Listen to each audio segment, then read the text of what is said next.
तुम्ही कुठे गेलात ना, तरी पण ऑफिस पॉलिटिक्स हे असणारच आहे. सो तुम्हाला ते टॅक्टफुली हँडल करता आलं पाहिजे, की त्या व्यक्तीशी कसं वागायचंय आणि त्या पॉलिटिक्समध्ये स्वतःला कसं काय वाचवायचंय ते. सो जर तुम्हाला असेच इंटरेस्टिंग टॉपिक्सवर जर व्हिडिओ बघायचे असेल, तर या चॅनलला नक्की सबस्क्राईब करा आणि तुमच्या सगळ्या मित्रांना पाठवा, कारण की त्यांना पण समजलं पाहिजे, की गोष्टी कशा हँडल करायच्या असतात ते. नंबर 1, वेळ घ्या.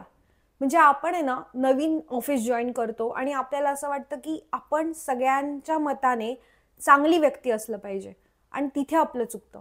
कारण की आपण प्रत्येकाच्याच नजरेमध्ये चांगली व्यक्ती नाही बनू शकत. म्हणजे काही लोकांचे ना आपले विचार नाही पटू शकत, काही लोकांची ना आपली कामाची पद्धत नाही पटू शकत, एथिक्स नाही पटू शकत, प्रिन्सिपल्स नाही पटू शकत. सो खूप गोष्टी आहेत, की ज्या आपल्या आणि त्यांच्या नाही पटू शकत आणि इट्स ओके. कारण आपण तिथे फ्रेंड्स नाही बनवायला चाललोय. आपण तिथे कलीग म्हणून बघितलं पाहिजे. कारण की आपण जर पीपल प्लीजर बनलो, आपल्याला जर असं वाटलं, की नाही त्या व्यक्तींनी आपल्याला ॲक्सेप्ट केलं पाहिजे आणि आपण त्या ग्रुपचा पार्ट झाला पाहिजे, तर आपण एक्स्ट्रा एफर्ट टाकायला लागतो आणि मग तिथे आपण पीपल प्लीजर बनतो. आणि मग आपोआपच आपण आपली व्हॅल्यू कमी करून घेतो आणि मग पॉलिटिक्समध्ये आपण फसतो. सो आपण थोडासा वेळ घ्यायचा, की गोष्टी कशा चालल्या आहेत ते ऑब्झर्व्ह करायला.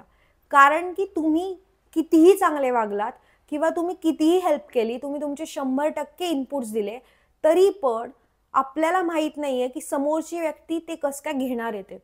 सो थोडासा वेळ घ्यायचा आणि गोष्टी ॲनलाईज करायच्या, की कशा पद्धतीने आपल्याला या एन्व्हायर्नमेंटला टॅकल करता येईल ते. Number 3, know when to speak. म्हणजे नेहमीच आपण ओपिनियन देऊन आपण दुश्मन्या नाही घ्यायच्या. आपल्याला ज्यावेळेस गरज वाटेल, आपल्याला वाटेल की तिथे बोलणं गरजेचं आहे, तिथेच आपण बोललं पाहिजे. पण याचा अर्थ असाही होत नाही, की फक्त आपण ऐकून घ्यायचं. काहीही चुकीचं चाललं असेल, आपल्याबद्दल कोणी चुकीचं वागत असेल, तर आपण आपलं मतच मांडायचं नाही. जस्ट बिकॉज आपले रिलेशन खराब होतील. आणि हा एकदम बिग नो आहे. कारण की प्रोफेशनल सेटिंग्जमध्ये आपण आपले रिलेशन मेंटेन करणं जेवढं गरजेचं असतं, त्याच्याहून जास्त गरजेचं असतं, की आपण आपलं प्रोफेशनल लाईफ मेंटेन करणं. आपला रिस्पेक्ट पण तितकाच आपण ठेवून घेतला पाहिजे. कारण बऱ्याच वेळा एक तर लोकं प्रचंड बोलतात, त्यांचे अतिशय मतं मांडतात आणि त्यामुळे ते प्रॉब्लेममध्ये फसतात.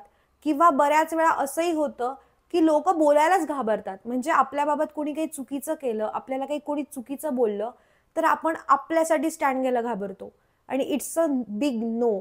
कारण की ह्याच्यामुळे आपण आपली जी इमेज असते ती तसे बनवत जातो आणि काही काळानंतर आपण आपल्याला सफोकेट फील करायला लागतो. म्हणजे समोरच्या व्यक्तीला तर कळतच नाही, की आपण काय वागतोय या व्यक्तीशी आणि आपल्याला कशाप्रकारे सफर होतोय आपण.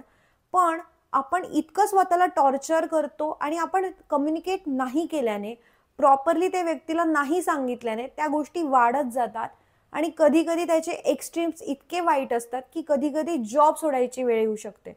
सो इट्स बेटर की आपल्या ज्या काही बाउंडरीज आहेत त्या ऑलरेडी सेट केल्या पाहिजे आणि म्हणून आपण आपल्याला खूप चांगल्या पद्धतीने माहिती असलं पाहिजे, की आपण कधी बोललं पाहिजे आणि कधी शांत राहिलं पाहिजे.